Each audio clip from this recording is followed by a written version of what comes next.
The wind came down off the plains like the end of the world.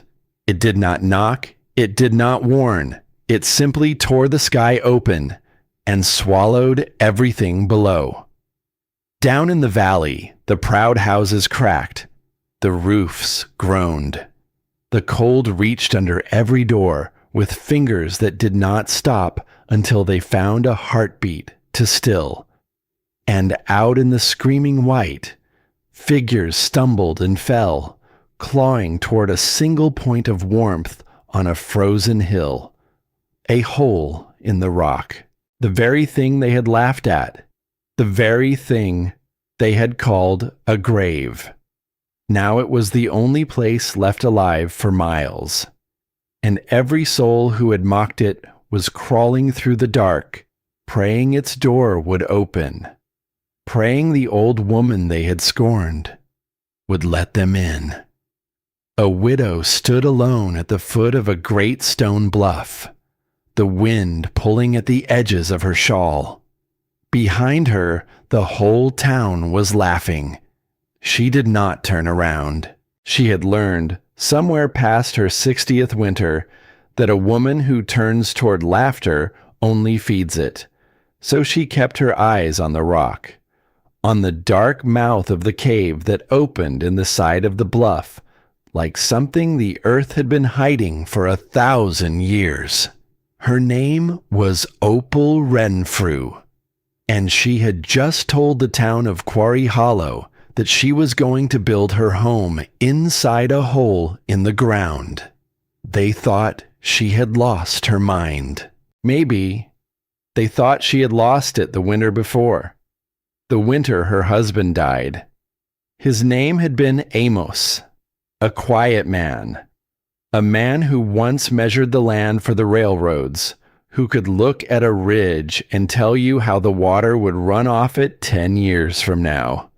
They had been married a long, long time, long enough that she had stopped being two people and started being half of one.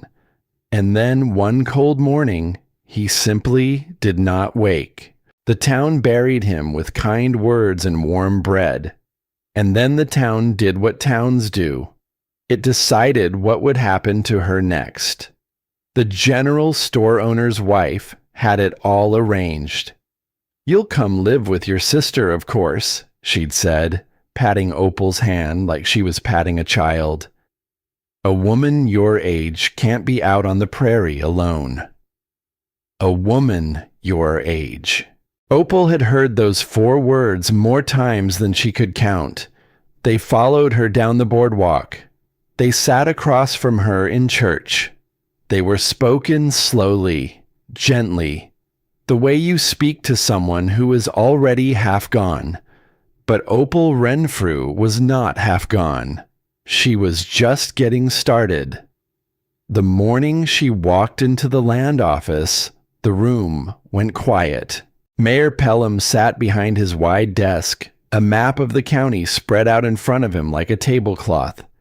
He was a soft man with a hard handshake, the kind who smiled with his mouth and not his eyes. "Mrs. Renfrew," he said, rising halfway out of his chair. What a surprise. She did not waste his time. Her finger came down on the map, not on the flat green bottomland, where the good farms sat fat and proud beside the creek. No, her finger landed on a scrap of rock at the north edge of the map, a worthless, broken bluff that nobody had ever wanted. "That one," she said. "I'll take that one." The mayor looked at her finger. Then he looked at her face. Then he laughed. A short, uncomfortable laugh. The kind a man makes when he isn't sure if a joke is being played on him. "That land?" He shook his head. "Mrs. Renfrew, you can't plow it. You can't graze it. There's nothing up there but stone and that hole in the hillside." "I know what's up there," she said. "Then you know it's worthless." She met his eyes, and she did not blink.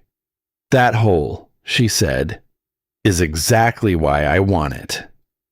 The room held its breath. Somewhere by the door, a rancher named Royce Aldridge leaned against the frame with his arms crossed, the richest man in 3 counties, hard-faced, the first gray already creeping in at his temples, and he smiled the way wolves smile. He said nothing. He didn't have to. The whole town would be saying it for him by supper. The mayor set down his pen. "You mean to tell me," he said slowly, "that you intend to live in a cave?" "I intend to build a house," Opal answered. "A proper house, with a real floor and real walls, and a window that catches the morning light. I just intend to build it inside the rock." For a moment, nobody spoke. Then the laughter started. It started small, a snort, a cough. And then it spread, the way fire spreads through dry grass, until the whole office was shaking with it. A woman, past 60, a widow who couldn't even be trusted to choose where she'd sleep at night. And here she was, talking about living in the side of a mountain like some animal that didn't know any better. The mayor stamped her papers. He stamped them hard, the way you'd close a door on a fool, and he slid them across the desk with a smile that said he'd done his part, washed his hands, let the poor old woman ruin herself in peace. "It's your land now," he said. "God help you." She gathered the papers. She folded them once, carefully, and tucked them inside her coat, close to her heart. "He already has," she said, and she walked out into the wind. That evening, she rode her old chestnut horse, Juniper, up the rough trail to the bluff. The light was going soft and gold over the prairie, the way it does in the last hour before dark. She tied the horse loosely and walked to the mouth of the cave alone, and she stood there a long moment, just listening. This was the part nobody understood. The town believed this was Amos's dream, the strange notion of a strange man, and now his poor widow carrying it out of grief, too stubborn to let it die with him. But the town had it backward. It had always had it backward. Because the man who could read the land was not the only one who'd been reading it. For all those long years, while Amos measured ridges for the railroad men, a woman had ridden beside him, through summers that cracked the ground and winters that turned breath to ice, and she had watched. She had listened. She had pressed her hand to Bearstone in August and felt it stay cool against her palm, while the wood of the wagon scorched in the sun. She had crouched in the mouths of caves while storms screamed past outside, and felt nothing in there but a deep and ancient calm. She had spent a season learning from an old trapper named Gideon, a man who could feel weather coming in his knees, who taught her that the wind does not fall on the land. It flows over it, like water over stones, and that a hill is not a wall against the cold. A hill is a hand that guides it. The rock, she had come to understand, was not dead. The rock was a great slow heart. It drank the heat of the day and gave it back at night. It held the warmth of summer deep into the killing cold of winter. No wall of timber, no roof of sod could ever do what the earth did simply by being the earth. Amos had known the numbers, but Opal had felt the truth of it, in her hands and in her bones. And now, standing alone at the mouth of the bluff, with the gold light fading and the laughter of the town still ringing somewhere far below her, she pressed her palm flat against the cool stone. It was steady, patient, indifferent to what any man or mayor thought of it. "They think you're a grave," she murmured to the rock. "I know you're a shelter." The wind rose, sharp and thin, carrying the first true bite of the season down off the high plains. Down in the valley, the lamps of Quarry Hollow were beginning to flicker on, one by one, warm little squares of light in their proper wooden houses, built proud and square on the flat and open ground. Houses that faced the weather head on, like men who'd never learned to bend. Opal looked at them for a long moment. Then she looked back at the dark and waiting cave. She was past 60. She was alone. She had no money to speak of, no help she could count on, and a whole town betting on how fast she'd fail. And she had never, in all her years, felt more certain of anything. "Let them laugh," she said softly. She gathered Juniper's reins, and she did not look back at the town again, because the laughing would end. She knew it the way she knew the cold was coming, the way she knew the rock would hold. It would all end. One winter, when the sky turned the color of a bruise, and the wind came down like the end of the world, and every proud square house in Quarry Hollow learned what this old woman had known all along. But that was still to come. The work began before the frost was even out of the ground.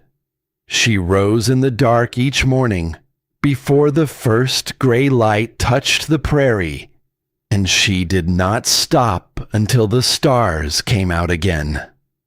A woman past 60, alone, on a broken bluff, doing the work of 3 strong men. The town watched. Oh, how the town watched. They came out on their Sunday rides, families in their wagons, dressed in their good clothes, and they stopped along the trail below the bluff, the way you'd stop to look at a strange animal in a field. They pointed. They whispered. They laughed behind their gloved hands. And up above them, small against the great face of the rock, the widow swung her axe and did not look down. They had a name for her now, the Old Woman of the Cave. Some called her worse, the Badger, the Hole Dweller. Children dared each other to ride up the trail and peek at her, then ride screaming back down, as if she might reach out and snatch them into the dark. At the saloon, a betting pool started.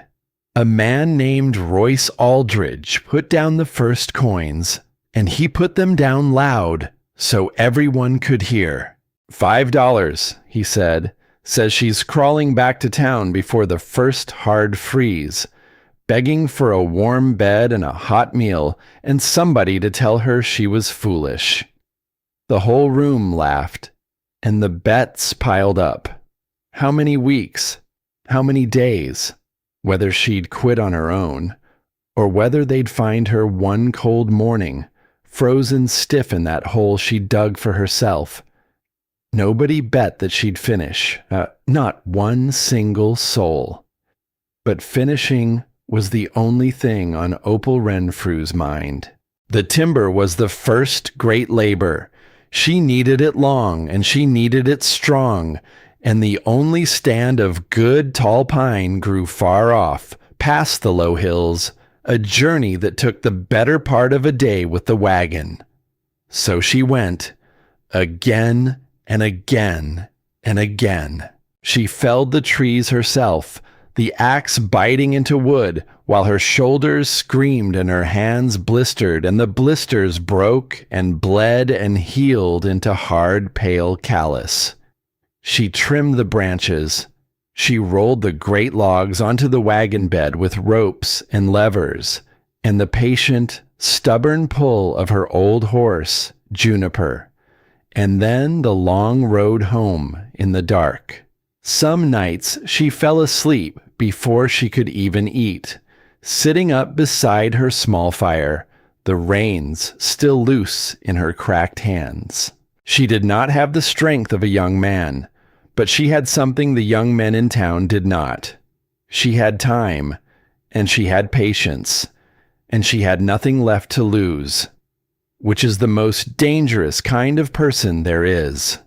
There was one man who helped her, an old trapper named Gideon, who lived alone past the far ridge, a man the town had forgotten about years ago. His back was bent and his hands shook, but his eyes still saw the way of things, and he had known her late husband, and he had known her, back in the old days of riding the open land. He came when he could. He held the other end of a rope. He steadied a beam. He brewed bitter coffee over her fire and said little. But make no mistake, it was her plan, her hands, her will. The old man never once told her what to do. He only stood beside her while she did it. And now and then, when the town's laughter drifted up from below, he'd spit into the dirt and mutter that fools always laugh loudest right before the lesson comes. She would smile at that, and she would pick up her axe again. The cabin took shape slowly, the way all true things do. She raised it inside the mouth of the cave, set back from the entrance, sheltered under the great stone overhang so that no wind would ever touch its walls. She built the floor first, lifting it up off the cold rock on short stone pillars so that no damp could ever creep into the wood. Her late husband had taught her the joints, the careful way one beam locks into another, no nails, just wood holding wood, the old way, the strong way. But the design was all her own. She built the walls double thick, 2 layers of plank with a hollow space between them, and into that hollow space she packed wool, sheared cheap off a struggling rancher who was glad enough to take a widow's coins and ask no questions. Nobody in Quarry Hollow had ever built a wall like that. They built their walls solid and proud, single planks of good timber, and they were sure that solid meant strong. But Opal knew a secret. It was not the wood that kept out the cold. It was the still air trapped inside the wall. The cold could not pass through what it could not move through. And so her hollow, wool-stuffed walls would hold the warmth far better than any solid wall in town, though she knew that no one would believe it until the cold came to prove it. The window she set small, and she faced it inward toward the sheltered hollow of the cave's mouth, where the worst of the wind could never reach. The door she made of thick oak, heavy as a tombstone, hung on iron hinges she'd traded 3 days' labor to have forged, and piece by piece, day by day, the impossible house grew inside the rock. One afternoon, a man rode up the trail to see it for himself. His name was Ambrose Teague, and in Quarry Hollow, his word on the matter of building was very nearly law. He had raised half the houses in the valley. When Ambrose Teague said a thing would stand, it stood. When he said it would fall, the wise folks didn't argue. He was not a cruel man, the way Royce Aldridge was cruel. But he was certain, and certain men can do almost as much harm as cruel ones.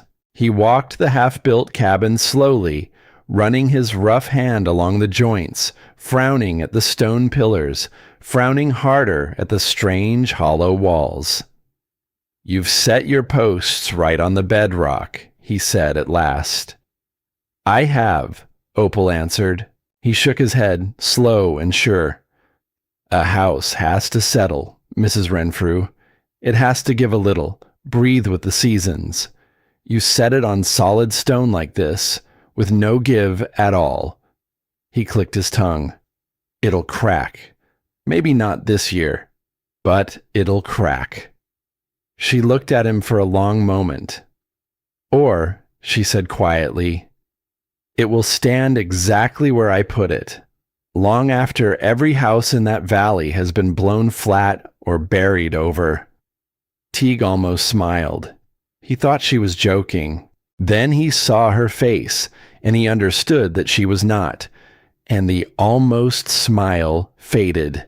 He pointed up to where she planned to run the iron pipe of her little stove, up through a narrow crack in the cave ceiling, a natural chimney in the living rock. "And that," he said, "venting your smoke up through a fissure in the stone. That's not how it's done. That's asking for trouble." "It's how the rock already breathes," she said. "I only mean to breathe with it." He left without another word. He climbed back onto his horse and rode down to the valley. And that evening, at the saloon, he gave his verdict, and his verdict carried weight. "She's overthinking it," he told the room. "A square house on flat ground, the way it's always been done. That's what works. This," he waved a hand, "this is the work of a woman who's let grief take her good sense." And the town nodded, satisfied, because Ambrose Teague had said it. And Ambrose Teague was never wrong. A new saying spread through Quarry Hollow that season: to pull a Renfrew. It meant to take a simple thing and make it strange and hard for no reason at all. It meant to choose the foolish road when the sensible one ran right beside it. The children said it. The men said it over cards. The women said it over their mending. To pull a Renfrew. Up on the bluff, the old woman heard the saying drift up to her on the wind, and she did not flinch. She just kept building. But the rock would test her before it ever rewarded her. And the first test very nearly killed her. It happened on a cold, bright morning, when she was setting the great ridge beam, the long, heavy timber that would run the length of the roof and bear the weight of everything above it. She had rigged a system of ropes and pulleys to lift it, all by herself, easing it up inch by inch toward the notched posts that would hold it. Higher and higher. Her arms shook. Her breath came in white clouds. The beam swung slowly above her, blotting out the light. And then she heard it. A sound she would never forget. A low, splitting groan from one of the support posts. The deep, sick sound of wood failing under a load it was never meant to bear. She had time to look up. That was all. Just time to look up and see the great beam tilt and lurch and come down. She threw herself backward. The world became noise and dust and falling weight. The beam crashed down where she had been standing not half a heartbeat before, and the broken post snapped past her head close enough to tear the shawl from her shoulders, and she struck the stone floor hard and rolled, and lay there in the settling dust, staring up at the dark stone ceiling. Breathing. Just breathing. Alive. By a hand's width. By the space of a single held breath. Down in the valley, someone had heard the crash echo off the bluff, and word ran through town fast as fire. She's done it now. She's brought the whole thing down on her own head. A few of them rode up to see, to gawk, maybe in some small dark part of themselves, to be the first to carry the news that the old woman of the cave had finally gotten what was coming to her. Royce Aldridge was among them. He sat his fine horse at the mouth of the cave and looked at the wreckage, the fallen beam, the shattered post, the old woman sitting in the dust, gray with stone powder, blood drying on her temple. And he laughed. "Well," he said, loud and pleased, "there it is. There's the end of it. A woman building a man's house. And the house just told her so. The others chuckled with him. They always did. Opal lifted her head. She looked at the broken post, not at the men, at the post, at the clean white line of the break, at the way the wood had failed, and slowly, she got to her feet. She walked to the wreckage. She knelt beside the broken post, and she ran her fingers along the failure, and her brow furrowed, and then her eyes went wide, not with fear, but with understanding. It wasn't the wood, she said softly, to no one. The wood was sound. She looked at the notch she'd cut, the seat where the beam was meant to rest. I cut the seat too shallow, she murmured. The load fell wrong. All the weight on the outer edge. She pressed her hand flat to the broken post. You didn't fail me. I failed you. And now I know. Behind her, Royce Aldridge had stopped laughing. Because the old woman had not wept. She had not raged. She had not crawled to the mouth of the cave and begged to be taken home. She had knelt in the ruins of her own near death, and she had figured out exactly what she'd done wrong. You're mad, Aldridge said, but his voice had lost its edge. That thing nearly killed you. Opal stood. She turned at last and looked at him. It did, she agreed, and now it never will again. That's more than your fine barn can say for itself, Mr. Aldridge. A house that's never tested, you can't trust. A house that's failed and been made right. She almost smiled. That's a house that's earned its keep. He had no answer for that. He sat there a moment longer. Then he wheeled his horse around and rode back down the trail, and the others trailed after him, quieter now than they'd come. She rebuilt the post that same day. She cut the seat deep and true, the way she should have the first time, and she set the great beam in its proper place. And it held. It held perfectly. And something in her chest held too. Something that had nearly broken when the beam came down, and now stood straight and sound again. She had made a mistake, and the mistake had nearly cost her everything. And she had not run from it. She had learned it. She had let it teach her. That, she thought, was the difference between the people up on this bluff and the people down in that valley. Down there, a man would rather die certain than live corrected. She would rather live. Now, about Royce Aldridge. A word should be said about him. Because a man does not laugh that hard, that often, at an old woman building a house, unless that house is poking at something tender in him, something old, something he has spent his whole life trying not to feel. He was the richest man for miles. He had the biggest barn, the finest horses, the deepest pockets, and he could not stand the sight of Opal Renfrew. There was a reason for that. Not many in Quarry Hollow knew it. But the old trapper Gideon knew it, because Gideon had been around long enough to know almost everything. And one evening, by the small fire at the cave's mouth, when the work was done, and the stars were coming out, Gideon told her.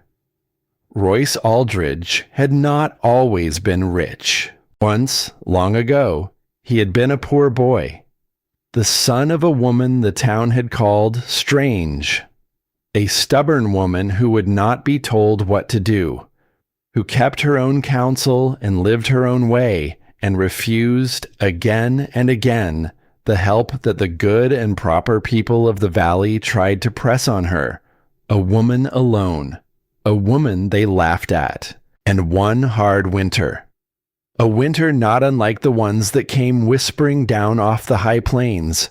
That stubborn woman had been left out in the cold. Too proud to ask. Too poor to be helped without asking. And the town, busy with its own warm houses and its own proper lives, had simply let her be. She had not survived that winter, and her son had stood at her grave, a poor boy with frozen tears on his face, and he had made himself a promise. He would never be poor again. He would never be laughed at again. He would never, ever be the one left out in the cold. So he had clawed his way up. He had made his money and built his barn and bought his fine horses, and he had become the loudest voice in every room, the first to laugh, the first to point. Because as long as he was laughing at someone else, no one could laugh at him. And then a stubborn old widow had come to town, a woman alone, a woman who would not be told what to do, a woman the town laughed at, and who did not crawl back, did not give in, did not die quietly in the cold the way she was supposed to, a woman exactly like the one he had failed to save. "That's why he hates you," Gideon said quietly, poking the fire. "You're his mother, come back to haunt him. And every time you don't break, it tells him she didn't have to break either." Opal was silent a long time. She looked down at the lamps of the valley, flickering in the dark. "Then he doesn't hate me at all," she said at last. "He hates himself, and he's been doing it so long, he's forgotten the difference." Gideon said nothing, but he nodded, slow, the way old men nod when a younger person finally says the thing they've known for years. She did not forget what she learned that night. She kept it folded away inside her, the way she'd folded those land papers against her heart, because she understood now that the cruelest people are very often the most wounded ones, that the loudest laughter hides the deepest hurt. And she decided, sitting there by her small fire, that when the time came, if it ever came, she would not laugh back. She would do something far harder. She would forgive, but forgiveness was a long way off. First, the rock had one more test for her. It came on the night she lit the stove for the very first time. The cabin was nearly finished now. The walls stood true. The roof held. She had hauled her small iron stove up the trail and set it in the corner and run its pipe up to that narrow crack in the cave's ceiling, the natural fissure she meant to use as her chimney. That night, for the first time, she built a fire inside her own four walls, and she sat back, and she watched the flames take, and she felt the first true warmth bloom inside that house she had bled to build. And for one perfect moment, she was happy. She did not notice, at first, that something was wrong. The fissure above did not draw the smoke the way she'd planned. The crack twisted as it rose through the rock, and somewhere up in the dark, it narrowed, and the smoke could not find its way out fast enough. It began, instead, to come back, slow, quiet, the way the most dangerous things always come. She grew drowsy. She thought it was only the warmth, only the long day's labor, only an old woman's tiredness at the end of a hard road. Her eyes grew heavy. Her head began to nod. The cabin filled with a thin gray haze she was too sleepy to see. And Opal Renfrew began, very gently, to die. It was the horse that saved her. Down in the lean-to she'd built against the cave wall, old Juniper caught the wrong smell on the air, and the animal began to stamp and snort and finally to scream. A high, frightened, terrible sound that cut through the smoke and the warmth and the soft gray pull of sleep. Opal jerked awake. Her head swam. Her chest burned. The room tilted around her, thick and gray and wrong, and she understood, through the fog in her mind, that the air had turned against her. She did not panic. There was no time to panic. She dropped to the floor, where the air was clearer, and she dragged herself to the heavy oak door, and she threw it open, and the cold, clean night came rushing in like a saving hand. She crawled out onto the stone. She lay there in the dark, gasping, her lungs full of fire and ice, while the smoke poured out over her head and lost itself in the wide black sky. And Juniper, in the lean-to, finally went quiet. She lay there a long time. When at last she could breathe without coughing, she sat up, and she looked back at the cabin, at the open door, at the thin trail of smoke still leaking from the fissure above. A lesser person would have been broken by it. Twice now, the rock had nearly killed her. Twice now, the dream had turned on the dreamer. Down in the valley, they would have said it was a sign. They would have said the old woman was meddling with things that weren't meant to be meddled with, that the cave didn't want her, that she should take it as the warning it surely was, and go home before the third time finished what the first two had started. But Opal did not believe in signs. She believed in problems, and every problem, she knew, had a shape, and every shape could be understood, and anything understood could be fixed. The smoke wouldn't draw. The fissure narrowed too far above. So she would have to go up and clear it and teach the rock how to breathe. The bluff was a hard climb in daylight. By the cold gray light of the next dawn, with frost slicking every hold, it was something close to madness. But up she went. A woman past 60, with rope coiled over her shoulder and tools hung at her belt, scaling the frozen face of the rock inch by trembling inch, while the wind tried to pluck her off and fling her down to the stones below. Her fingers went numb. Her arms shook. Twice her foot slipped on the ice, and she hung, for one heart-stopping moment, by the strength of her two cracked hands alone. An old woman dangling over empty air, with nothing beneath her but the long fall and the cold judgment of the rocks. And both times she did not let go. She breathed. She found her foot again. She climbed. When she finally hauled herself onto the top of the bluff, she lay flat on the cold stone and laughed. A thin, broken, exhausted laugh. The laugh of a person who has looked down at her own death and climbed past it anyway. Then she got to work. She found the place where the fissure opened at the top, and she saw the problem plain. The crack pinched shut just below, choked with fallen stone and the rubble of ages. She cleared it by hand. Hour after freezing hour, she pulled the broken stone loose and flung it aside, until the crack ran open and true all the way down. And then she did the thing that no builder in the valley would have thought to do. The thing that would matter more than she could possibly know. She did not trust the single path. She had nearly died trusting a single path. So she opened a second one. Off to the side, she found a smaller crack, a thin vein in the rock that ran down into the cave near the first, and she worked it open too, and she fitted it with a flat stone she could slide aside or shut. A second way for the smoke to climb. A second breath for the house, in case the first should ever fail. A backup.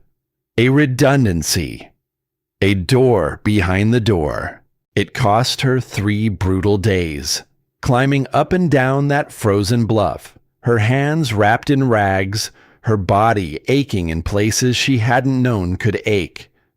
But when she was done, she built her fire again that night, and the smoke rose straight and clean and true, and the cabin filled with nothing but warmth. She sat back in the glow of it, and this time she did not fall asleep. This time she watched the fire burn, warm and safe inside the rock she had fought and failed, and finally come to understand. And she thought about all the things she had learned, that a mistake is not a verdict, that the rock is not your enemy, that the second path, the one you build when you've already nearly died on the first, is the one that saves you in the end. She did not know, yet, just how true that last thought would prove to be. She did not know that, before the winter was through, that second breath she'd carved into the stone would stand between 24 lives and a death too terrible to name. She knew only that her house was warm, that her hands had built it, that the laughter in the valley meant nothing at all against the steady, patient warmth of the rock. And as the lamps went out one by one down in Quarry Hollow, and the proud square houses settled in for another ordinary night, the old woman of the cave sat alone in her impossible home and was not afraid. Outside, far off on the edge of the high plains, the wind was beginning to change. She felt it before she heard it. A shift in the air, a wait, a waiting. Something was coming, something the valley had never seen, and only one soul for miles around. An old widow they had laughed at and named a fool had any idea at all of what it would bring. The house was finished before the deep cold came, and when it came, it found her ready. Down in the valley, winter arrived the way it always did, hard and mean, creeping under doors and through window seams, settling into the bones of every proud square house in Quarry Hollow. But up on the bluff, inside the rock, it was a different world. The walls held their warmth like a secret.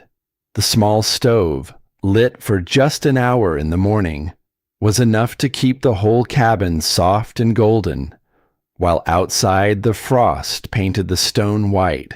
Her woodpile, stacked neat in the shelter of the cave's mouth, barely seemed to shrink at all. The town had been so sure. Give her one real winter, they'd said. One real winter, and she'll come crawling home. But the old woman of the cave did not crawl anywhere. She thrived. Her animals were calm and warm in their stone stalls. Her vegetables kept crisp and sweet in the cold back of the cave, where the air stayed cool but never froze. She slept deep and woke rested, and in the long, quiet evenings she sat by her fire and mended and thought, and was, in her own strange way, content. She had built a life inside a thing the whole world had called a grave, and it kept her. There was one visitor that winter who did not come to laugh. Her name was Della Marsh. She was the young schoolteacher in the valley, barely more than a girl herself, with kind eyes and a soft voice, and a heart that had not yet learned to harden the way grown hearts do. The other folks in town humored her, the way you humor the young, but they did not take her seriously. She was too gentle, too curious, too quick to wonder whether the things everybody knew were really true. One cold afternoon, she rode up the bluff trail alone. She did not come to gawk. She came to the mouth of the cave and she stood there twisting her gloves in her hands, and she said, "They told me not to come up here. They said it wasn't safe. They said you were touched. And yet," Opal said, "here you are." The girl flushed. "I wanted to see for myself whether a house in the rock could really keep a person warm." So Opal brought her inside, and Della Marsh stepped through the heavy oak door, out of the killing cold, into a room that glowed with quiet warmth, and her breath caught in her throat. She stood very still. She turned slowly, taking it all in. The true walls, the mended chair, the little stove burning low, the window full of soft inward light, the smell of bread and wood smoke and something like peace. "It's warm," she whispered. "It's so warm. And the fire's hardly even lit." "The rock does most of the work," Opal said. "I only had the sense to let it." Della sat with her a long while that afternoon. She asked 100 questions, and Opal answered every one, because here, at last, was a person who wanted to understand instead of judge. When the girl finally rose to go, she paused at the door. "They're wrong about you," she said. "All of them, aren't they?" Opal smiled, just a little. "Time will tell, child," she said. "Time always tells." And the young teacher rode back down to the valley with something new in her chest. A small, stubborn seed of doubt about everything the town held certain. It was the only seed that would matter in the end, but she did not know that yet. Nobody did. The change came on a still, gray afternoon, deep in the heart of the cold season. Opal felt it before she understood it. She was out at the cave's mouth, splitting kindling, when she stopped and stood and listened. And what she heard was nothing. No birds. The little gray birds that picked through the brush below the bluff, that had chattered all winter long. They were simply gone. The whole world had gone silent, the way a room goes silent when something terrible is about to be said. She set down her axe. She walked out past the overhang and looked at the sky, to the far edge of everything, low along the horizon where the plains ran out to meet the heavens. The sky had turned a strange and sickly color. Not the clean gray of an ordinary storm. Something darker. Something yellow underneath and green and bruised. The color of a wound going bad. The air felt heavy. It pressed on her chest. It tasted of metal. And though the day was already cold, she could feel, deep in her old bones, that the cold was about to become something else entirely. Something with teeth. Something patient and vast and merciless, gathering itself out there beyond the rim of the world. She had ridden these plains for the better part of a lifetime. She had seen hard winters and harder ones. She had felt the bite of the worst the open land could throw, but she had never felt anything like this. This was not weather. This was the kind of thing the old people spoke of in low voices, the kind of thing that came once in a long lifetime, that the land seemed to remember and dread, a great white death, gathering in the dark. And it was coming, soon. She did not waste a moment. She caught up old Juniper, threw on the saddle with hands that already understood the weight of what was coming, and she rode down the bluff trail as fast as the old horse could safely carry her. Because down in the valley, the proud square houses sat with their solid walls and their open faces turned to the weather. Down in the valley, families were going about their ordinary day, with no notion at all of what was bearing down on them.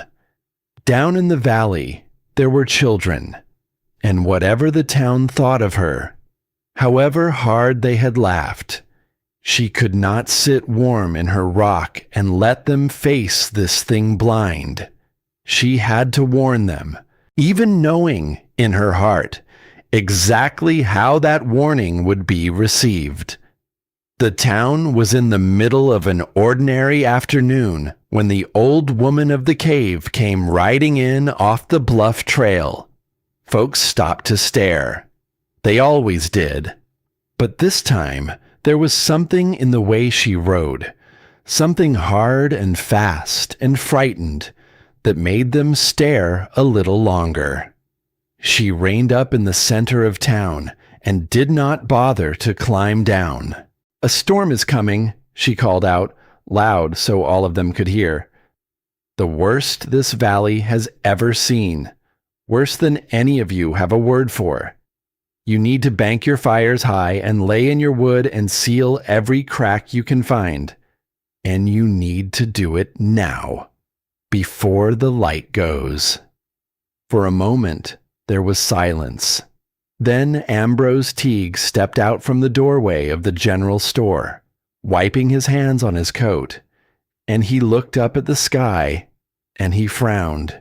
"It's a gray afternoon, Mrs. Renfrew," he said. "Looks like snow, sure. Always looks like snow this time of year." "This is not snow," she said. "Not the kind you know." "And how would you know?" called a voice. "What kind of storm is coming?" It was Royce Aldridge.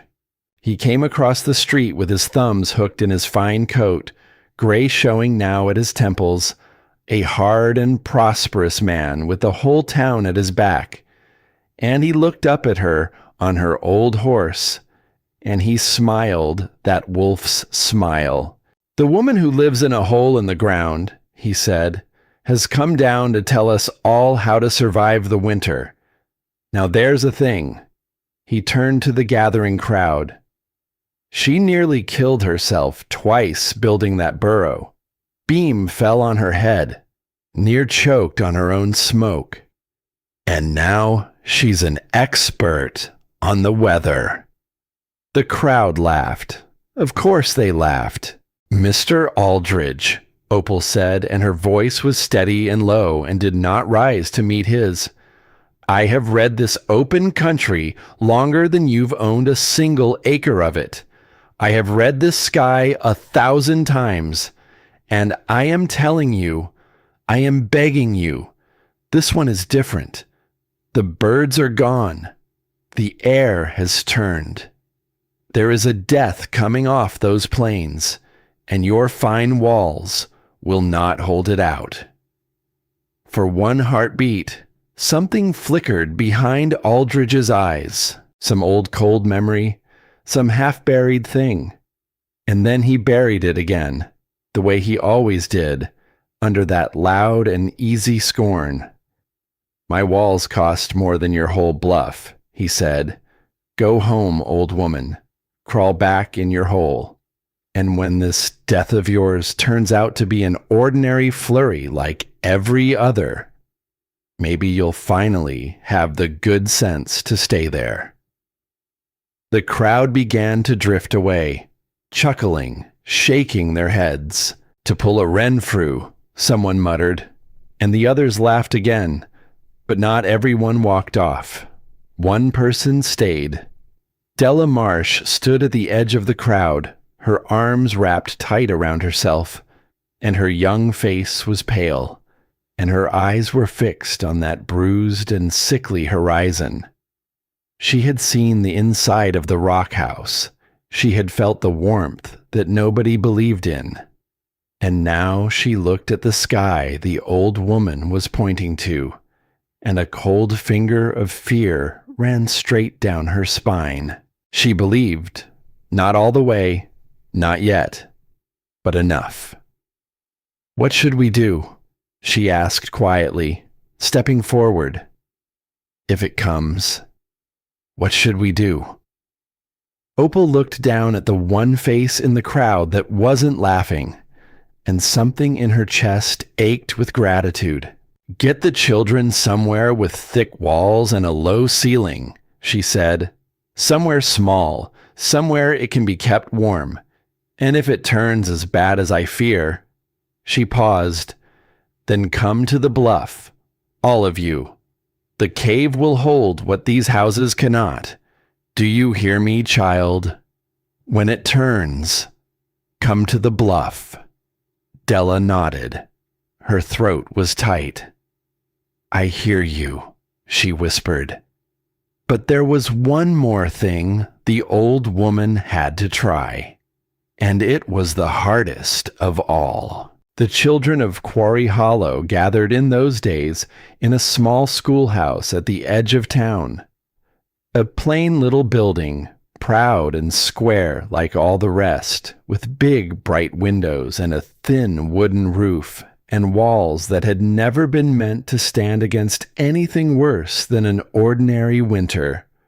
Opal rode there next. She found Mayor Pelham already at the door, summoned by the commotion in the street, his soft face arranged into the patient, pitying expression that men put on when they have decided not to listen. Mrs. Renfrew, he said, you've stirred up quite enough for one afternoon. The children, Mayor, she said. When the storm comes, this building won't hold the cold. Those windows, that roof. Send them home to their families now, while there's still light to travel by. Or better still, send them up to the bluff, where they'll be safe. The mayor's smile thinned. Send the children of this town, he said slowly, up a frozen trail, to spend the night in a cave, on the word of a woman who lives in one. He shook his head. No, Mrs. Renfrew. The children will stay right here, where it's safe and dry and warm, under a proper roof, in a proper town. I won't have them dragged out into the cold to chase an old woman's nightmare. That roof will fail, she said. That roof, said the mayor, has stood for years. It has never been tested by this, but he had already turned his back. And then, from inside the schoolhouse, a small figure appeared in the doorway. A little girl, no more than 6 or 7, with dark curls and wide, curious eyes. She slipped past the mayor's legs and stood looking up at the old woman on the horse, unafraid, the way only small children can be unafraid of the things grown-ups have decided to fear. Are you the lady who lives in the rock? The child asked. Opal looked down at her, and her heart turned over. I am, she said softly. Is it true it's warm in there, even when it's cold outside? It's true, little one. Warm as a summer evening. The child smiled, delighted. And then a hand came down on her shoulder and drew her back. It was Royce Aldridge. He had followed, as men like him always follow, to make certain the foolishness was properly stamped out. And now he stood in the schoolhouse door with his small granddaughter clutched against his side, glaring up at the woman on the horse. Etta, he said to the child. Inside, away from her. The little girl looked back over her shoulder, still smiling, as her grandfather drew her in. And Opal felt something cold and terrible close around her heart. Because there she was, a small, bright living thing in a building that would not stand, the granddaughter of the proudest, hardest man in the valley, a man who had once been a frightened boy at his own mother's frozen grave, and he was holding her tight and walking her straight back into danger in the name of being right. The old woman did not know the whole shape of what was coming, but she knew enough. She knew that pattern. She had heard it by the fire from old Gideon's cracked voice. A town that lets its own freeze rather than bend its pride. A child of the cold, grown into a man about to make the very same mistake that had been made on him. "Mr. Aldridge," she said, and her voice broke just slightly on his name. "I am not your enemy. I never was. I am only an old woman who does not want to watch a single soul in this valley left out in the cold." He stopped, just for a moment, his back to her, his granddaughter's small hand in his, and something passed through him then. She saw it in the set of his shoulders, in the way he went briefly, terribly still, some old grief rising up from the deep place where he'd buried it long ago. But pride is a heavy stone, and he had been carrying his for so long that he no longer knew how to set it down. "Go home," he said, quiet now, almost gentle, which was somehow worse than the shouting, and he closed the schoolhouse door. She rode back up the bluff in the failing light with dread sitting on her chest like a living thing. She had done all she could. She had warned them, and they had laughed. She had begged them, and they had turned away. She had looked into the eyes of a child who would not survive what was coming, and she had not been able to save her because the grown men who loved that child loved their own certainty more. There is no loneliness quite like the loneliness of the one who sees the danger and cannot make anyone else see it too. She had felt it building all that winter, the slow, cold ache of being the only one who knew. And now, as the bruised sky darkened to black, and the first cruel finger of wind came creeping down off the plains, that ache became something close to grief. For the town, for the children, for the little girl named Etta with the dark curls and the unafraid eyes. "Please," she whispered, to no one, to the rock, to the gathering dark. "Please don't let me be right." But she was right. She had always been right. And that, in the end, was the heaviest burden of all. She did not waste the last of the light. If they would not come to her, then she would be ready for them when they finally did. Because they would come. She knew it the way she knew the cold. When the proud walls failed and the fine roofs gave way, when the certainty froze solid in their veins, they would remember the old woman of the cave and the warm rock she'd built her life inside. And they would come. And she meant to have a place for them. She worked through the dusk and into the dark. She brought extra hay and water deep into the cave for the animals. She filled every bucket and basin she owned with water from her well and carried them inside in case the well froze solid. She checked the seals on her heavy door, on her small inward window. She stacked her woodpile high and split more besides, and she swept clean the wide outer chamber of the cave, the great sheltered hollow inside the mouth of the bluff, where the wind could never reach. There was room there, room for many, room for far more souls than she could guess. She did not know that night how many would come. She did not know it would be more than 24. 27 in the end, packed into the rock she had built against all their laughter. She knew only that she would be ready. She lit her fire, low and steady.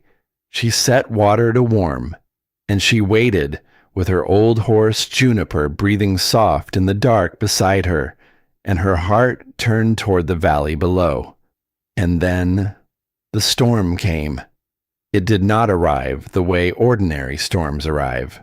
There was no gentle thickening of snow, no soft white falling out of a quiet sky.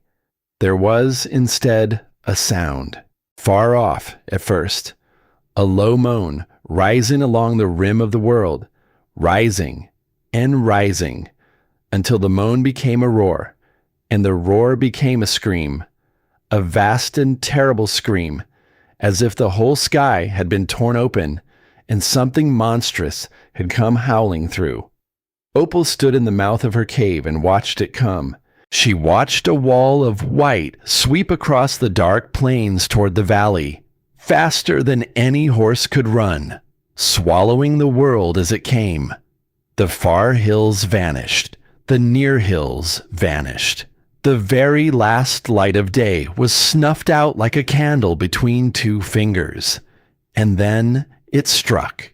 The wind hit the face of the bluff like the fist of God, and the cold came with it, a cold so deep and sudden it stole the breath from her lungs, a cold that was not the absence of warmth, but a living, hungry thing that wanted the warmth out of every body it could find.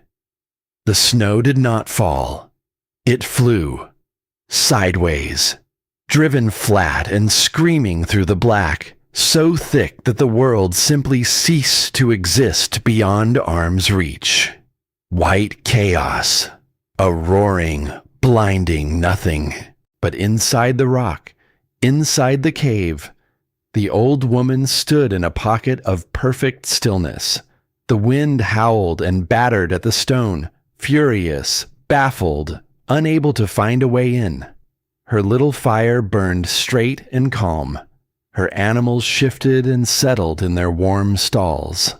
And around her, the great patient rock held the world's rage at bay, exactly as she had always known it would. She pulled her shawl close, not against the cold. There was no cold in here, but against the sound. That endless, hateful, screaming sound of the death she had warned them about. The death they had laughed at, throwing itself at the walls of the only safe place for miles in every direction. And down in the valley, the proud square houses met the storm head on.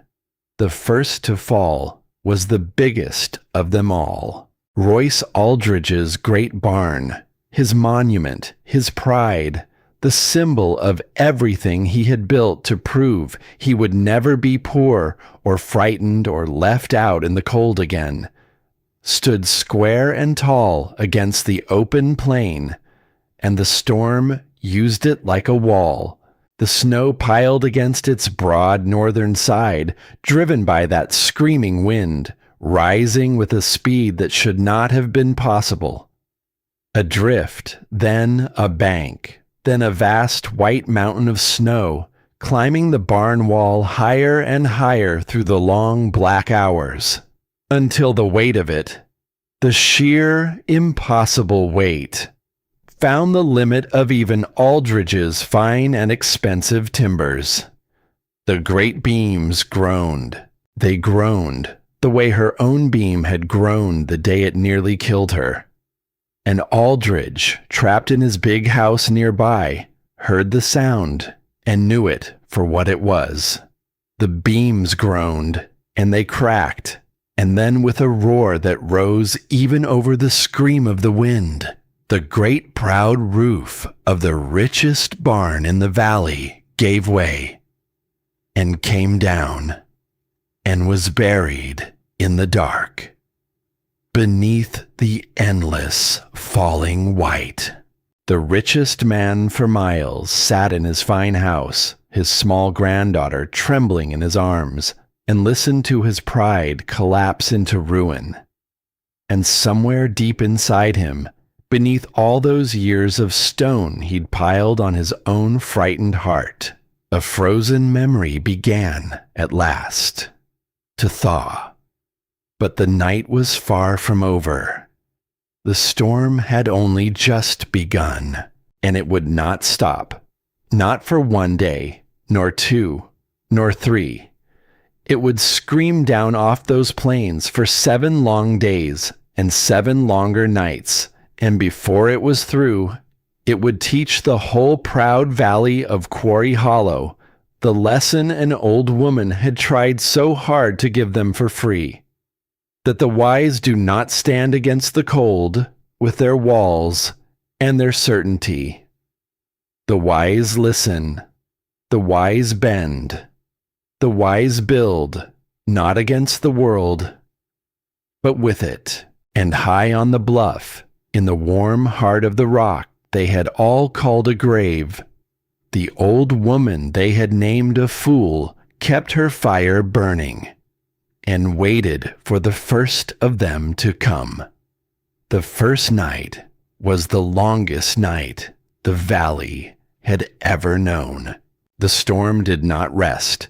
It did not pause to gather breath. It simply screamed, hour after hour, hurling itself against the face of the bluff, against the proud square houses far below, against everything that dared to stand in the open and call itself shelter.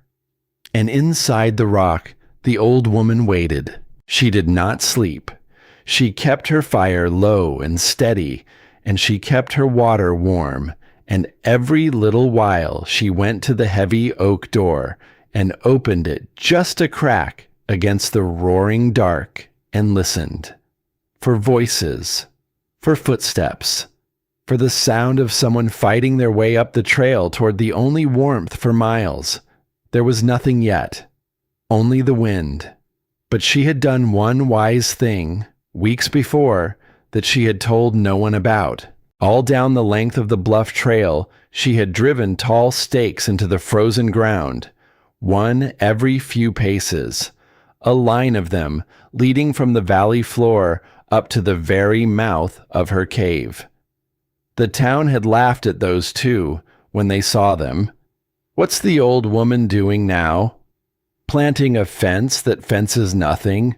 But Opal had ridden the open country long enough to know that in a true whiteout, a person could lose their way 3 steps from their own front door and wander in circles and lie down in the snow and never rise again.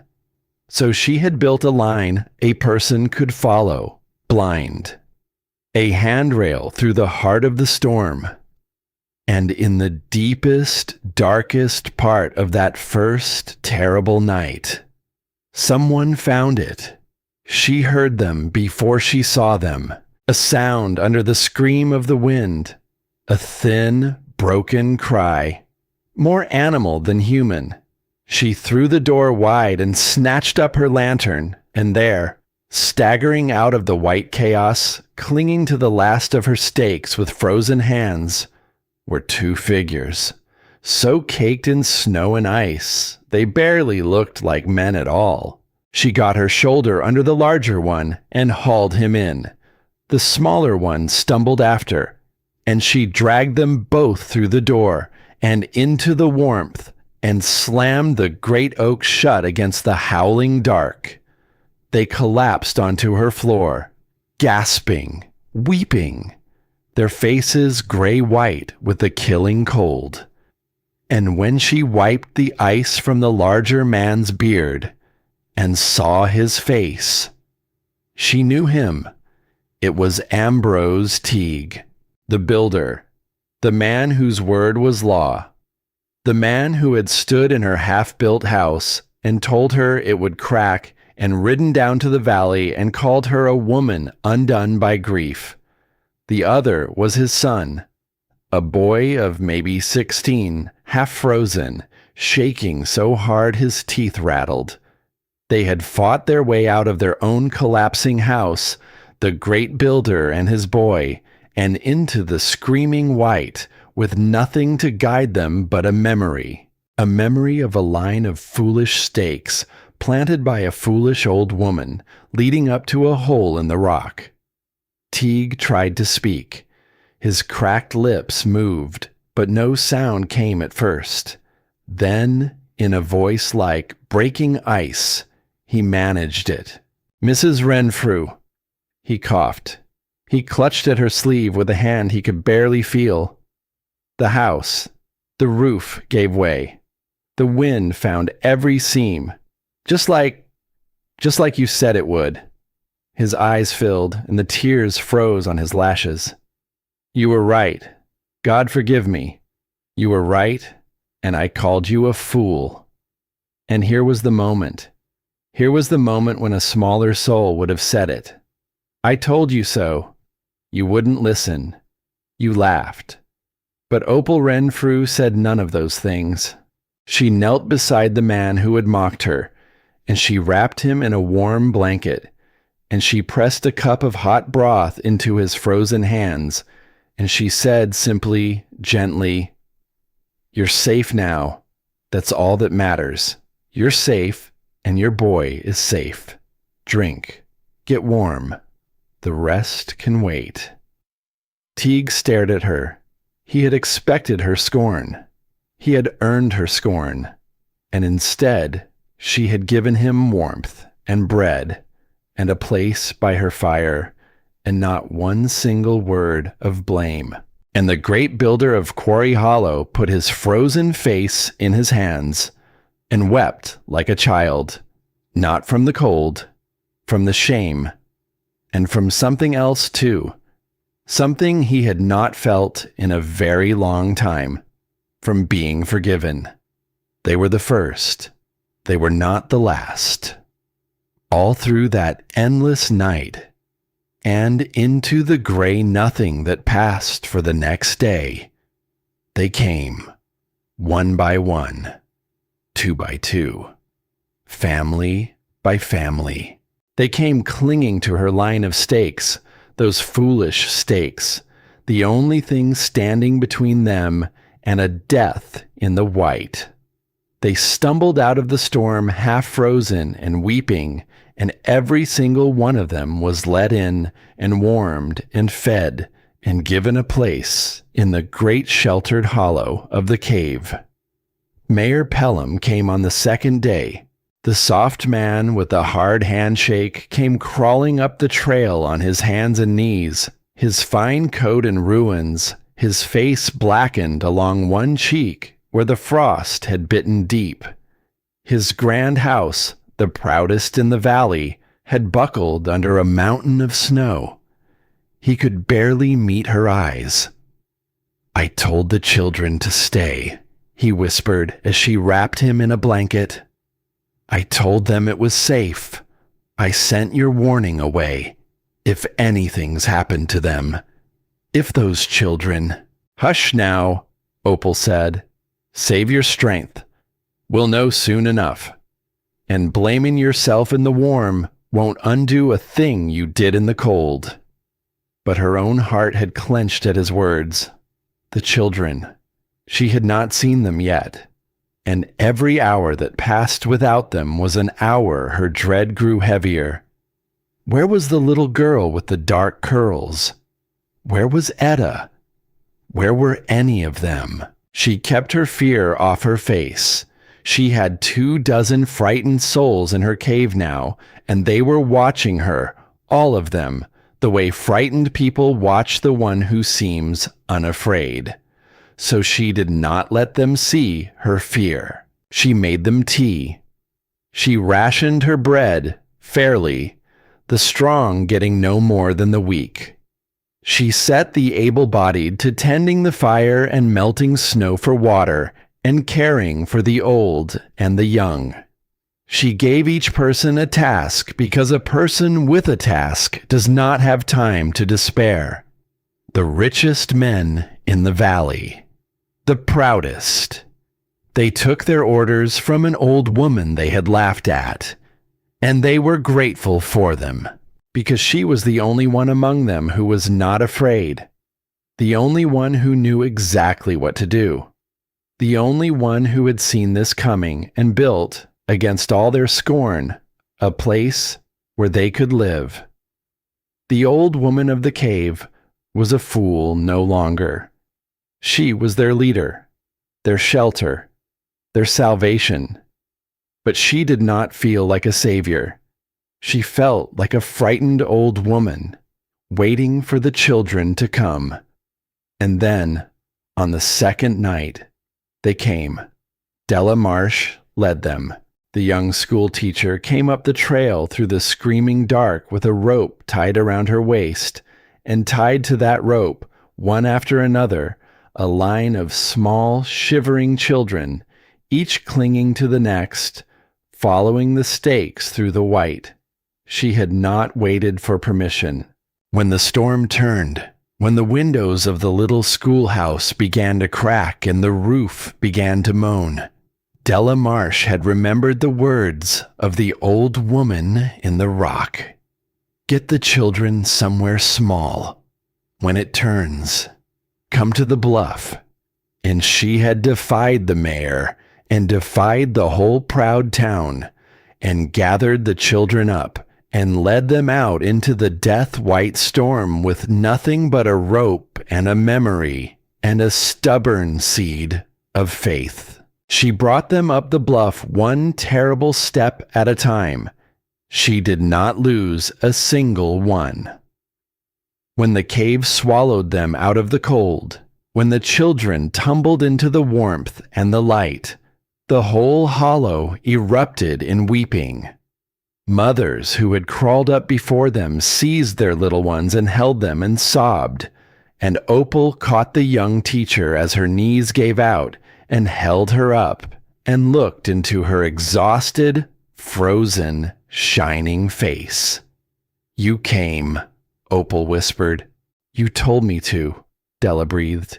You told me, and I believed you. I was the only one who believed you, and I couldn't let them stay. Opal held the girl tight, and her own eyes burned. You saved them, she said. Every one of them. Do you hear me, child? You saved them all. But even as she said it, her eyes were moving over the children, counting, searching, and the little girl with the dark curls was not among them. Etta was not there. By the gray dawn of the third day, the cave was crowded, more than a score of souls, more than a score of living, breathing people, packed into the warm heart of the rock, where the wind could not reach them and the cold could not touch them. The great hollow that the town had called a grave had become the only living place for miles in every direction. So many, but not the one she most feared for. She kept her hope alive as long as she could. Maybe Aldridge had kept the child in his own great house. Maybe his walls had held. Maybe the proud man's pride had, for once, been enough. But his barn had been the first thing to fall. She had heard it, even up here, that distant groan and crash on the first night. And a man whose mighty barn had collapsed. How long could his house stand? She did not let the others see her watch the door, but she watched it. She watched it through the long hours, while she tended the sick and rationed the bread and kept the fire burning low and true. And it was while she was watching that door that the rock turned on them one last time. It began with the cold, a faint, creeping cold, where there should have been none, a thinning of the warmth that had wrapped them all so safe. And then she smelled it. Smoke, not the clean wood smoke of her fire, something heavier, something that hung in the air and stung the eyes and did not rise. Her heart went cold with understanding. She looked up at the dark fissure in the ceiling, the natural chimney that had carried her smoke straight and true all winter long, and she saw the haze gathering beneath it. The storm had done what the storm does. The driving snow and the killing cold had packed that high crack with ice, sealed it shut from above, choked it closed.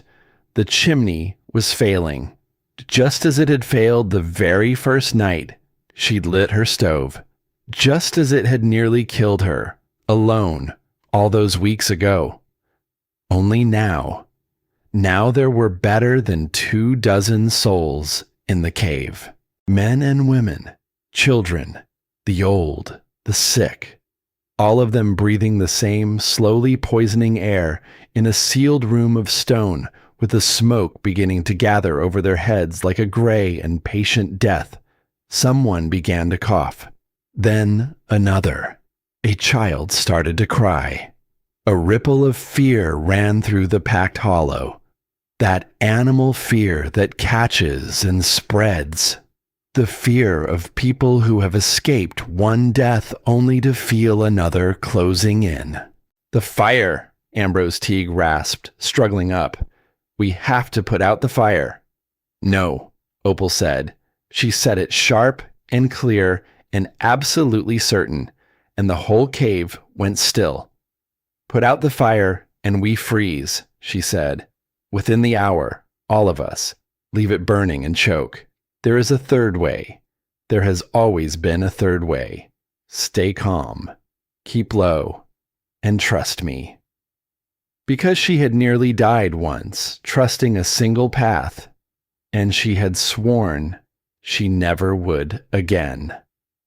Weeks before, climbing that frozen bluff with her hands wrapped in rags and her body screaming, she had not been content to clear the one chimney.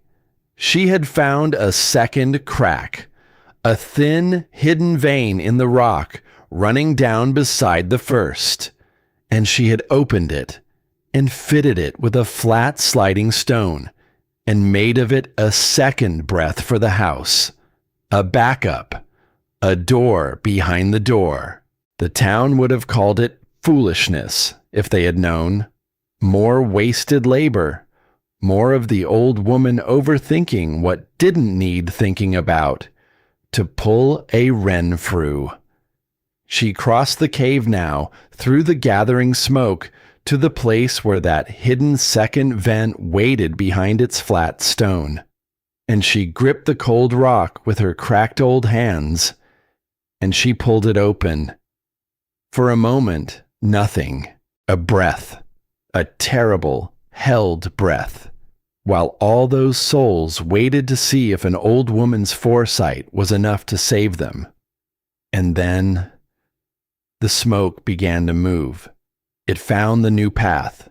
It curled toward the open vent and gathered and rose and went climbing up through the second crack toward the clean black sky beyond. The haze thinned. The sting left the air. The cold crept back as fresh air drew down through the cave. And the choking gray death lifted and was gone. The children stopped crying. The coughing stilled. And in the fire-lit hollow of the rock, every soul who had reached her breathed clean air and lived. Because months before, an old woman they had mocked had refused to trust a single path. Ambrose Teague stared at the open vent. He stared at it the way a man stares at a miracle. And then he turned to look at her, and his voice when it came was barely a whisper. "You built two," he said. "You built a second one. Why? Why would you?" "Because the first one nearly killed me," Opal said simply. "And I learned. A thing that's never failed, you can't be trusted. A thing that's failed and been made right." She slid the stone fully open and let the clean air come. "That's a thing that holds." The builder said nothing, but he would remember those words for the rest of his life. And he would never build another house, as long as he lived, without a second way for the smoke to climb. The danger had passed, but the door had not opened, and Etta had not come. Opal stood by the warm fire, surrounded by the lives she'd saved, and felt the one absence like a wound in her own chest. And then, on the fourth night, when hope had worn so thin she could barely hold it, she heard it. A sound at the door, below the scream of the wind. A weak, scraping, desperate sound. A fist, or what was left of a fist, beating feebly against the yoke. She flung the door open. And there, fallen against the threshold, more dead than alive, was a man she almost did not recognize, Royce Aldridge, the richest man in the valley, the proudest, the one who had laughed loudest and longest. He was on his knees in the snow, his fine coat torn to rags, his face a frozen ruin, his eyes wild and empty with the cold. And clutched against his chest, wrapped in the last warmth of his failing body, was a small, still bundle. A little girl, dark curls stiff with frost, her small face white as the snow, not moving, not making a sound. Etta. "Help her," Aldridge sobbed. He could barely form the words. His whole body was shaking, breaking apart. "Please, please, not her. Take me. Take me instead. Just, please, help her." Opal did not waste a single heartbeat. She pulled them both inside. She tore the frozen bundle from his arms and dropped to her knees by the fire, and she began to work. She stripped away the frozen wrappings. She wrapped the child instead in blankets warmed by the stove. She chafed the small cold hands between her own. She held the little body close against the warmth, willing the heat of the rock, the heat of her own old heart, into that tiny frozen frame.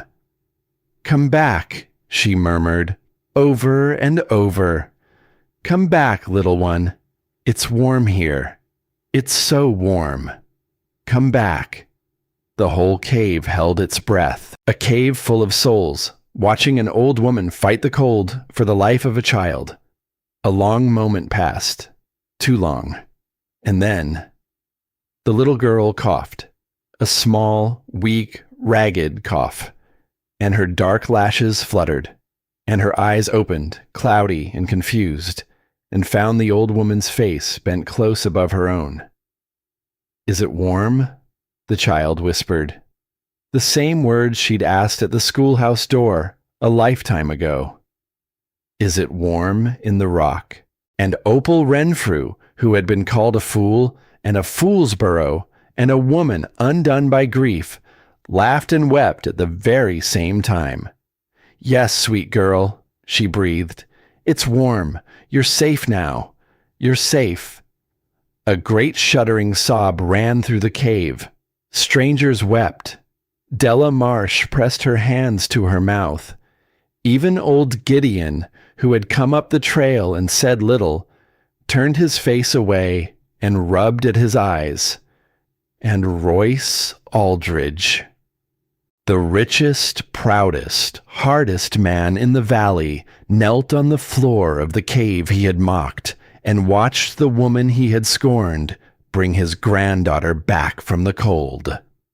And something inside him, some great frozen thing he had been carrying his whole long life, finally broke. He came apart by her fire. When the child was warm and sleeping safe in Della's arms, Royce Aldridge sat slumped against the stone, staring into the flames, and the words came out of him in pieces, the way blood comes from a wound that's been bound too long. "There was a woman," he said. His voice was hollow. "Far away. Long ago. A woman alone. Stubborn. Strange. The town laughed at her. Said she wouldn't be told. Wouldn't take help. Wouldn't be sensible." Opal said nothing. She already knew, but she let him say it. Some wounds can only heal if they're spoken aloud. "And one winter," Aldridge went on, "a winter like this one, they let her freeze. Too proud to ask. Too poor to be helped without the asking. And the good people of the valley, they just let her be. In the cold. Alone." His voice broke. "She was my mother," he whispered, "and I was just a boy. And I stood at her grave, and I swore I'd never be poor again. Never be laughed at again. Never be the one left out in the cold. He looked up then at the old woman by the fire, and his ruined face was wet with tears that no longer froze. And then you came, he said, a woman alone, stubborn, strange, a woman the town laughed at. And every time I looked at you, I saw her. I saw my mother, and I couldn't bear it. So I laughed. I laughed loudest of all, because if I was laughing, maybe I wasn't the boy who let his own mother die. The cave was utterly silent now, only the fire and the muffled scream of the storm beyond the stone. And tonight, Aldrich said, when my walls came down, when I had nowhere left in all the world to take my grandchild, there was only one place, one warm place for miles, the hole in the rock, the fool's burrow, the thing I mocked. He shook his head, slow, broken. I carried her here through the dark, following your stakes, the stakes I laughed at. And you took her in. You saved her. After everything I said, after everything I did. He could not go on. He bowed his gray head, and his shoulders shook, and the proud man wept into his frozen hands. I'm sorry, he managed at last. I'm so sorry. I called your work a folly, and your folly saved my child's life, and mine, and all of theirs. I was wrong. I was so wrong, and I have no right at all to ask it, but I am asking. Can you ever forgive me? Opal Renfrew looked at him for a long, long moment. This was the thing she had decided weeks ago by her small fire when Gideon had told her the truth of his sorrow, that when the time came, if it ever came, she would not laugh back. She would do the harder thing. She rose. Her old bones ached. She crossed the cave, and she knelt down beside the broken man, and she took his frozen hands in her warm ones. Listen to me, Royce Aldridge, she said softly. You did not let your mother die. You were a child. The town let her die. And the town has carried that shame badly, by pretending it never happened, by hardening its heart, so it never had to feel it again. She squeezed his hands. But you are not that town. Not tonight. Tonight you carried a child through the teeth of death to get her to warmth. Tonight you begged a stranger to take your life instead of hers. That is not the man who let someone freeze. That is the man your mother would have been proud to call her son. The tears ran freely down his ruined face. As for forgiveness, Opal said, and her own voice was thick. Child, there is nothing to forgive that I have not already let go. I forgave you the day I understood you. A heart that cruel is only a heart that's hurt, and a hurt that deep deserves mercy, not more pain. She lifted his chin gently, so he had to meet her eyes. Your mother is gone, she said. I cannot give her back to you, but I can tell you this. No one will freeze alone tonight, not in this valley, not while there is warmth in this rock and breath in this old body. Not one single soul will be left out in the cold. And Royce Aldridge fell forward, and the old woman gathered the weeping man into her arms and held him the way a mother holds a frightened child, the way his own mother had surely once held him long ago, before the cold took her away.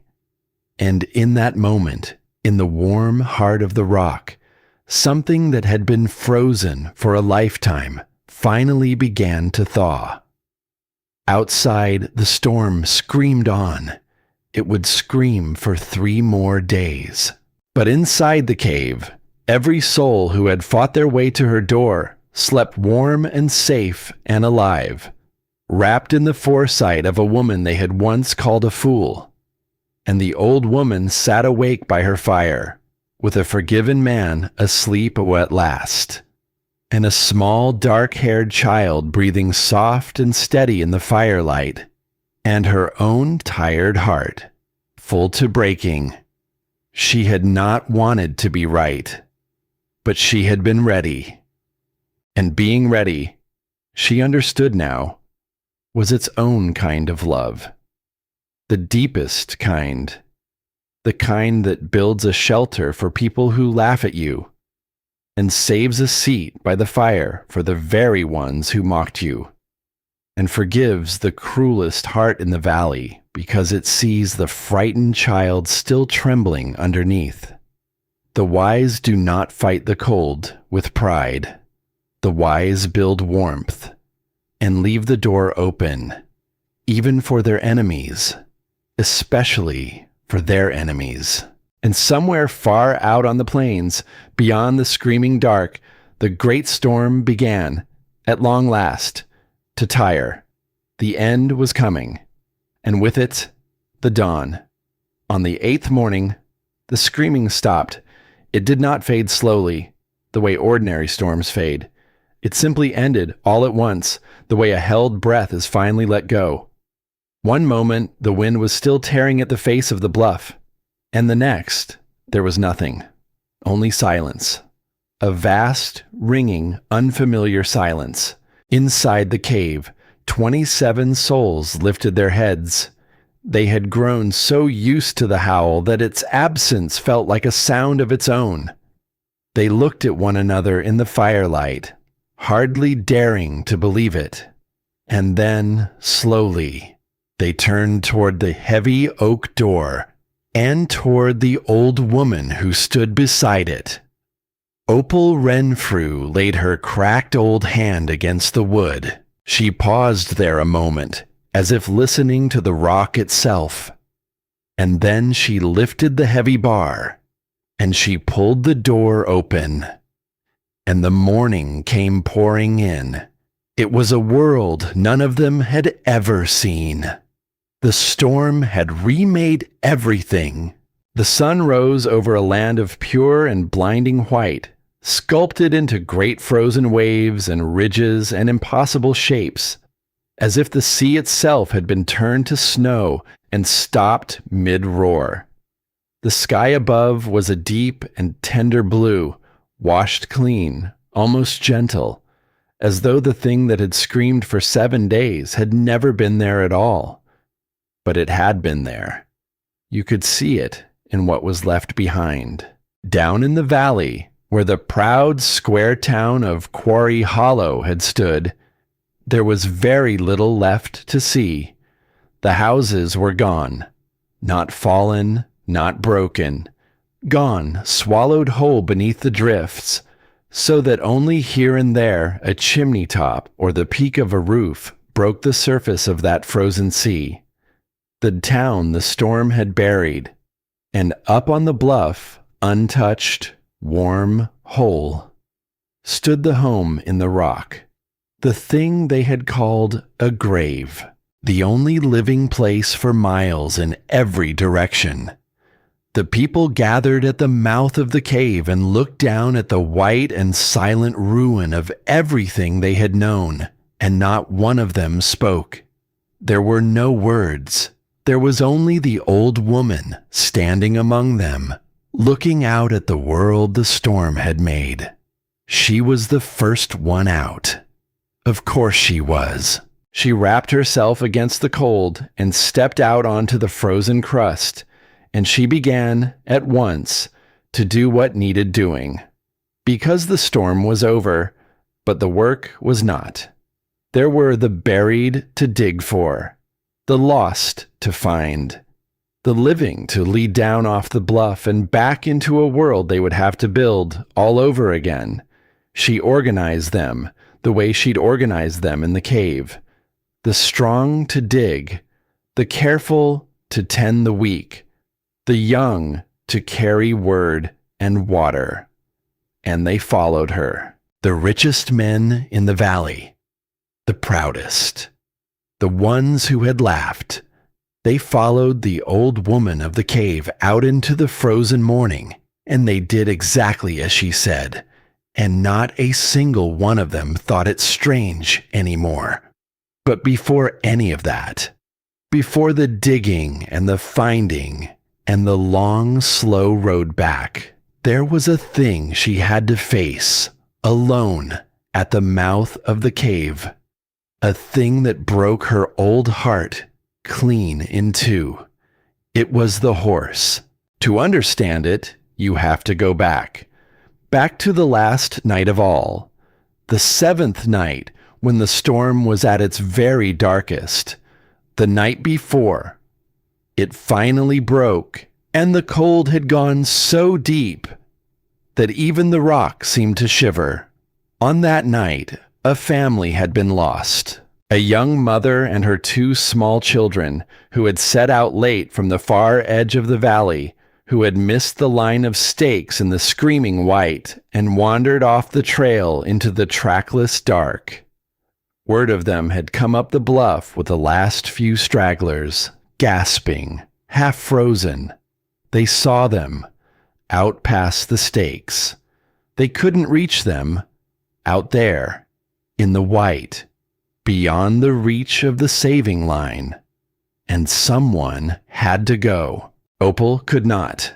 She was too old, her strength too far spent, and all the souls inside that cave needed her alive to lead them. She knew it, and it tore at her, but she knew it. Ambrose Teague's son, the boy of 16, had stepped forward, white-faced and shaking. He would go. He would try. But he did not know the bluff. He did not know the way through the white. There was only one who did. An old chestnut horse.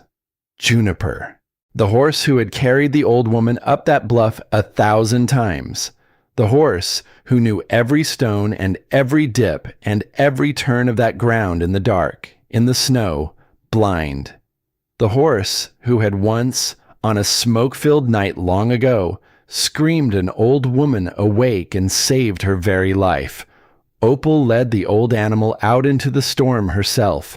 She pressed her face to the warm neck. She whispered into the flicking ear. And then she lifted the boy up onto Juniper's back.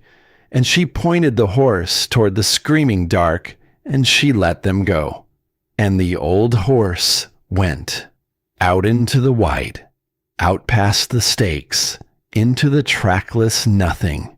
Breaking trail through drifts up to its chest, with the boy clinging to its back, and the cold reaching into both of them like a hand of knives. How the horse found them, no one would ever know, but find them it did. A young mother, sunk to her knees in the snow, her 2 children clutched against her, all of them moments from lying down for the last time. The boy got them up. He got them onto the horse's back, all 3, and turned the old animal toward home. And Juniper carried them through the dark, step by trembling step, following a trail no human eye could see, back to the line of stakes, back up the bluff, back to the warm mouth of the cave, where the old woman was waiting, frantic, in the door. The family tumbled off, alive, frozen, half dead, but alive. The boy slid down, alive. And the old horse stood there in the doorway, sides heaving, breath steaming, ice caked thick on its chestnut coat, and looked at the old woman with one dark, gentle, exhausted eye. And then it walked, slow and stiff, to its place at the side of the cave. And it lay down. Opal had known, even then. She had seen it in that gentle eye. The cold had gone too deep. The old heart had given everything it had, and there was not enough left. She had stayed with the horse through what remained of that terrible night. She had wrapped it in her own blankets. She had pressed her face to its neck and whispered all the old soft words, the way she had whispered to a frightened child by the fire. "Stay with me. Stay warm. Just a little longer. But some gifts are given all the way to the end, and by the gray light of the morning, the storm broke. Old Juniper was gone. The horse who had trusted her when not one single human soul would. The horse who had screamed her awake from death. The horse who had carried a lost family home through the teeth of the storm with the last strength in its old and faithful heart. Gone. Opal knelt beside the still chestnut body in the mouth of the cave, with the blinding white morning all around her, and she laid her hand on the cold neck, and she wept. Not the way she had wept for joy over the child. This was a quieter weeping, a deeper one, the weeping of an old woman who had lost the last living thing that had been hers from the beginning, the last soul who had believed in her before there was anything to believe. "You faithful old thing," she whispered. "You carried me all the way here, and then you carried them right to the end. You never once asked if it was wise. You only ever asked if it was needed." The people gathered behind her. In the doorway of the cave they were alive to stand in, and they took off their hats. The proud men of the valley, bareheaded in the cold, while an old woman grieved a horse. They buried Juniper that day at the mouth of the cave. It was hard ground, frozen deep, and it took the strongest men hours to break it. But they did not complain, not once. They dug that grave the way you dig a grave for someone who mattered. Because the old horse had mattered. Because every one of them knew now that some of them were only alive because a faithful old animal had walked out into a death no person could survive, and walked back out of it again, carrying their own. And when it was done, Opal stood over the small mound of broken earth, and she said no grand words. She only laid her hand on the cold stone of the bluff, and she said softly, "Rest now. You're home. You were always home." And that was all. The valley took a long time to dig itself out. Day after day, the people worked. They found their buried homes, or what was left of them. They found their lost livestock, gone stiff in the drifts. They found, here and there, a few souls who had not been as fortunate as the 27 in the cave, folks who had trusted their walls, or their luck, or their pride, and had not made it through. It was a hard reckoning. The town that had laughed so loud and so long was very quiet now. But here's the thing about a hard reckoning. It can break a people, or it can remake them. And which one it does depends entirely on what they choose to do with the truth once they've finally seen it. Quarry Hollow chose to be remade. It began, as these things do, with the apologies. They came one at a time in the days after the thaw. Mayor Pelham came first, his frost-bitten cheek still raw, and he could barely look at her. "I sent your warning away," he said. "I kept the children where they'd have died. If that young teacher hadn't defied me, if you hadn't planted those stakes, I'd have buried half this town with my certainty." He bowed his head. "I have no business being mayor of anything, but if these people will still have me, I mean to spend whatever's left of me listening better than I ever did before." "That," Opal said gently, "is the only kind of leader worth having, the kind who's learned what it costs to be sure." Ambrose Teague came too, this great builder whose word had been law, who had told her the house would crack and ridden off to call her undone. He came up the bluff with a small notebook in his hand, and he stood in her warm cabin, turning his hat in his fingers like a boy. "I've been building houses my whole life," he said, "building them to fight the weather, square and proud and stubborn, facing it down. And in one night, the weather took every last one of them." He swallowed hard, but not this one. Not the house everyone laughed at. "So I've come to ask if you teach me how you did it. The walls, the rock, the two ways for the smoke to climb." His voice dropped. "I've been doing it wrong for 30 years. I'd like to do it right, for whatever years I've got left." And Opal Renfrew, who could have turned him away, who had every right in the world to turn him away, pulled out a chair and sat the great builder down by her fire and taught him everything she knew. She held nothing back. That was the part that astonished them most. They had expected her to guard her wisdom the way a rich man guards his gold, to make them pay, in coin or in pride, for all the laughter they'd heaped on her head. Instead, she gave it away to anyone who asked, freely, gladly. She taught them about the rock and how it held the warmth like a great slow heart. She taught them about still air trapped in hollow walls, and about facing your windows away from the teeth of the wind, and about how a hill is not a wall against the cold, but a hand that guides it. She taught them to read the sky, and the silence of the birds, and the strange bruised color that creeps along the horizon when the worst is coming. And she taught them the deepest lesson of all, the one that had nothing to do with stone or timber. She taught them that the wise do not stand against the world with their pride. The wise listen, the wise bend, the wise build, not against the cold, but with it.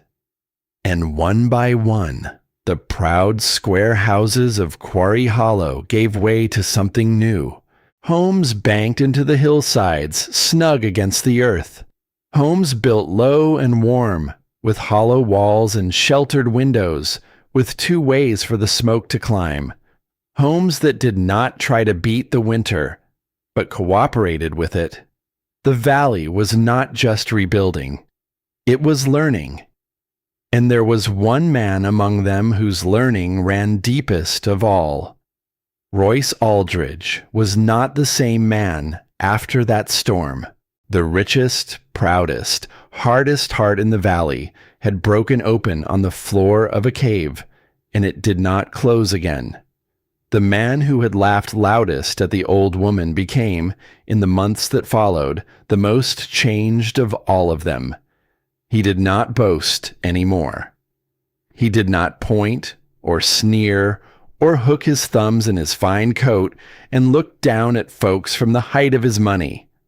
The money was mostly gone, anyway, buried with his barn and his cattle, and his pride. What was left was a quieter man, a gentler one.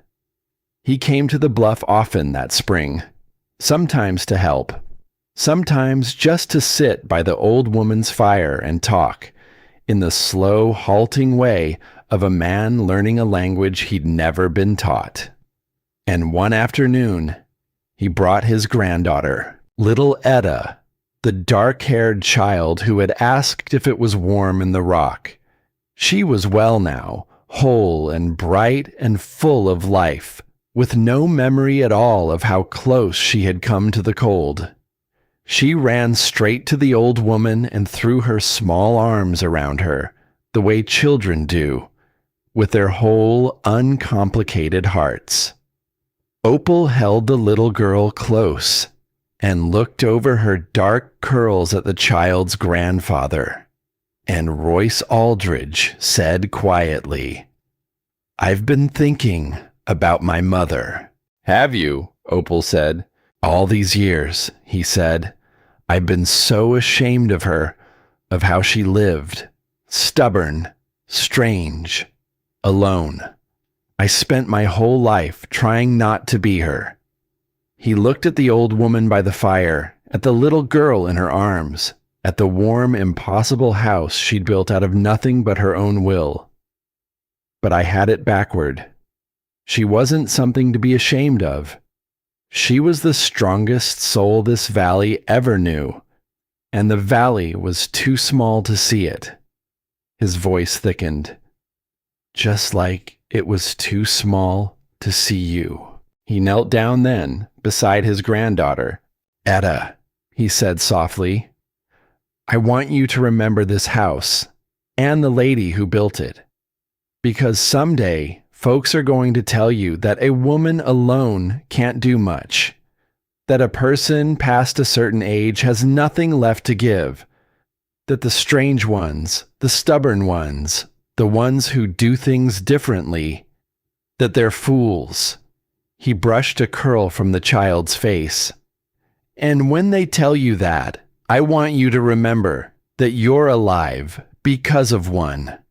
You're alive because the whole valley was wrong, and one old woman was right, and she saved every one of us anyway, even the ones who laughed."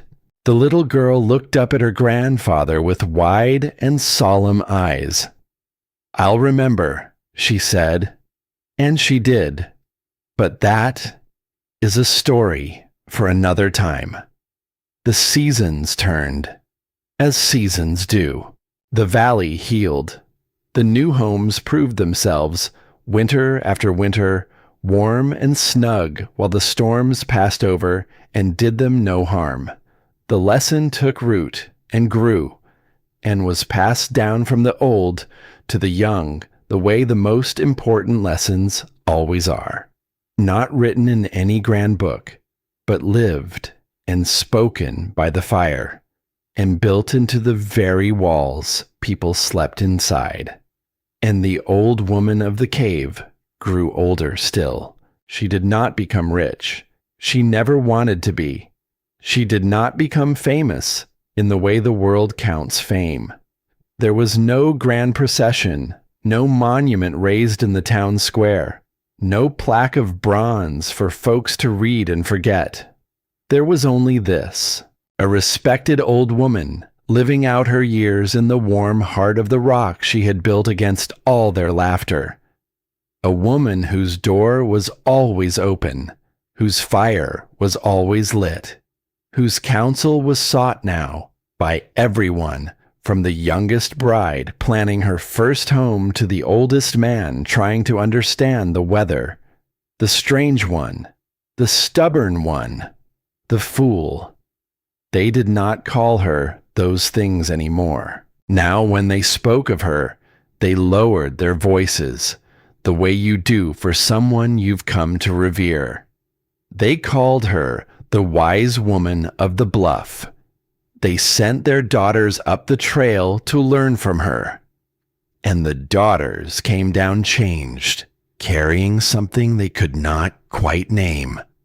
The knowledge that a woman's worth did not end with her youth, or her husband, or the day the town decided she was finished. Because if there was one lesson the old woman left behind, deeper than the rock and the walls and the two ways for the smoke to climb, it was this: the wisdom does not drain out of a person with the years. The courage does not fade. The worth does not expire. Sometimes the strongest heart in the whole valley is the one everyone has decided to stop seeing. The widow at the edge of town, the old woman on the hill, the stubborn soul who does things differently and will not be told. And the cruelest thing a people can do is to look at such a soul and see only an old woman. The kindest thing is to look again and really see. Della Marsh never left her. The young teacher who had been the only one to believe came up the bluff again and again over the years, and the two of them, the old woman and the young one, became something like family. Della learned everything Opal had to teach, and more besides, not just about the rock and the weather, but about courage, about believing the thing you know to be true even when the whole world laughs, about defying a mayor and tying a rope around your waist and leading children out into the dark because an old woman told you to, and because you trusted her. And when Opal grew too old at last to climb the bluff trail on her own, it was Della who came to stay. It was Della who tended the fire in the old woman's final winters. Della who sat with her by the warm stove in the long, quiet evenings, listening to the stories, soaking up the last of the wisdom, the way Opal herself had once soaked it up, riding the open land beside a quiet man who measured ridges.